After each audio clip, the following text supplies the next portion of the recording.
Sot nuk është e hënë. Sot nuk është e hënë. Ç'është kjo frëngjishte? Sepse jam në një mood alla frënga dashur Blerina. Dhe mendova thash, t'ia dedikojmë këtë episod të Sot nuk është e hënë të gjithë francezëve dhe lopëve franceze. Po mendojnë të emigrojnë. Po pse më ti do të përjashtosh lopët franceze nga qefi të ardhurit dhe të investuarit në Shqipëri? Jo, po nuk e kanë aq të mëdha këto, si i thon, aparaturat. Unë nuk e di, por unë mendoj që francezët mund të korsejnë çik në aparatura, por nga lopët e tyre mund të dali, po s'doli qumësht, del ver. Atëherë. Yes, 10 gjëra. Që 10 që ja famshme e japës, 10 gjëra që duhet kesh me vete në plazhet publike të Shqipërisë. Ah, bukur. Sepse ka akoma njerëz të cilët marrin gjëra me vete. Po, sepse kanë kuptuar që në privat të vjen shpulla filipinases, po të vjen në forma të ndryshme. Në fakt, në privat nuk lejohet fare, domethënë duhet hysh vetëm me celular dhe portofol. Po filipinase në merr dot. Edhe dadon do e lesh jashtë. Jashtë plazhit tim. Po gjithsesi, nëse ju lën edhe një çantë me vete, ju duhet të keni në çantë patjetër një filipinase. Ajo.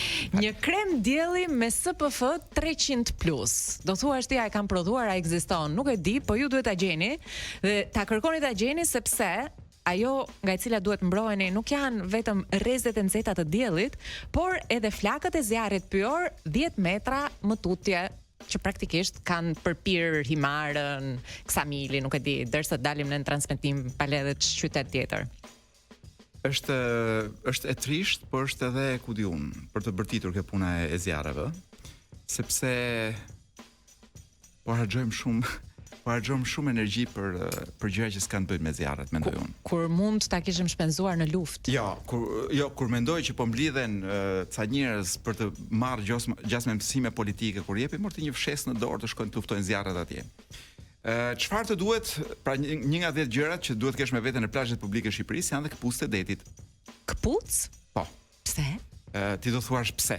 Për të mbrojtur këmbët nga çdo gjë që mund të kesh aty poshtë. Nga gurët, nga guaskat, nga xhamat e hotelit që sapo shëmbur, nga ai xhaxhi që rrihet bën sikur po studion në ndetin, edhe në fakt kafshon në këmbë, e të tjera. Pra të duhen këpucë deti për të mbrojtur nga xhaxhat dhe gjërat e tjera.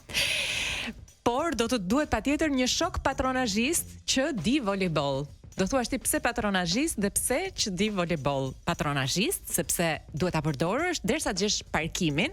Dhe pasi ke parkuar, mund ta lëshosh të luaj lirë volejboll gjatë gjithë ditës, mos të rrinë ngjitur se nuk durohen. Vjen keq. Pra jepi patronazhistit një top, pra lëre të zgjidh parkimin, jepi një top edhe di vet rrugën ai, edhe e di vet se me çfarë merret. Nuk mund shkosh në plazhet publike të Shqipërisë pa një kamerdare në formën e zegjines. Arsyeja për të trembur kandilet e detit. Por mendoj që zegjineja, domethënë kjo kamerdare në formë zegjines do trembte jo vetëm kandilet e detit. Edhe pushuesit e huaj. Do na ikin. Po edhe sirenat po të ekzistonin, atë kamerdare i ke vrarë të gjitha. Duhet të merrni patjetër një pistolero. Domethënë pistolero uji, water pistolero. Ajo një shok me pistolet. Jo, një pistolet. Dhe ju duhet sepse duhet mbroni familjen nga gjithë gjallësat e kanalit të ujrave të zeza. Ke parasysh po ti gjuash asaj shapkës që noton në ujë, se ti e di që edhe shapkat derdhen në kanalin e ujrave të zeza. Ke filluar e quan shapkë, Blerina? Atë gjë që noton mbi ujë? Ne kemi thënë emrin e vërtet dikur, por çon si ka. Një nga 10 gjëra që duhet kesh patjetër në plazhet e Shqipërisë publike, se të private thanë edhe brekët i heqin, nuk lënë që thyrës me brek atje, sepse kanë brekët e tyre. Është një sprej kundër mushkonjave, i cili në fakt nuk të duhet shumë për mushkonjat, por për beqarat e stazhonuar. Pse të qip?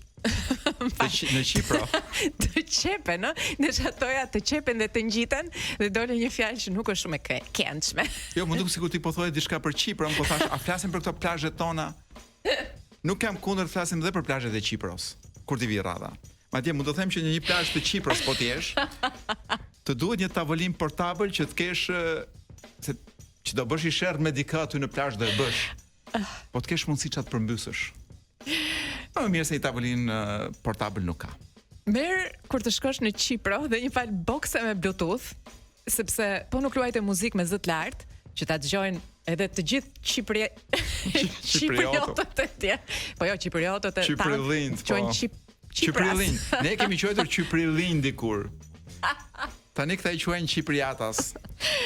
Çiprior. Nuk ka kuptim plazhi, po nuk të dëgjoj Çiprioti madh ose i vogël. Lepe, andej lexove këtë që të kujtua. Të bëjmë një dalje nga 10 e gjërave.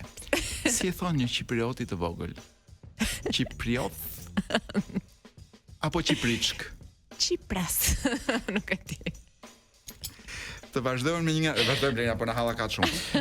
Të vazhdojmë me 10 gjëra që duhen në një plazh publik në Shqipëri ti marrësh patjetër me vete. Sigurisht që s'mund mungoj një top plazhi që nxjerr tingullin fuck you sa herë godet. Të duhet një Shqipëri.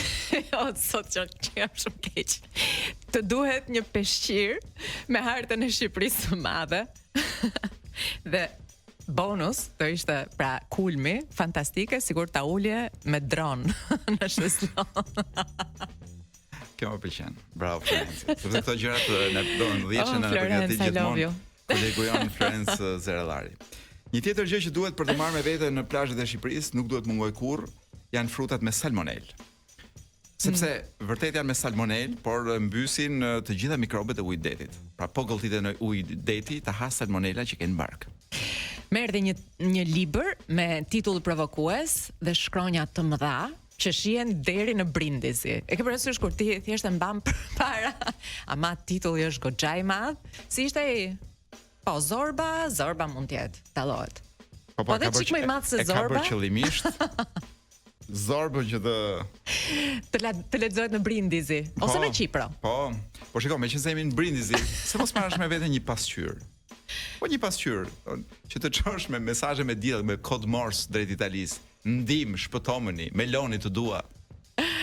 Le të marrim me vete së fundmi dhe një jastëk plazhi në formën e lulbashës dhe nga sot e tutje le ta quajmë jastëkun e plazhit lulbash.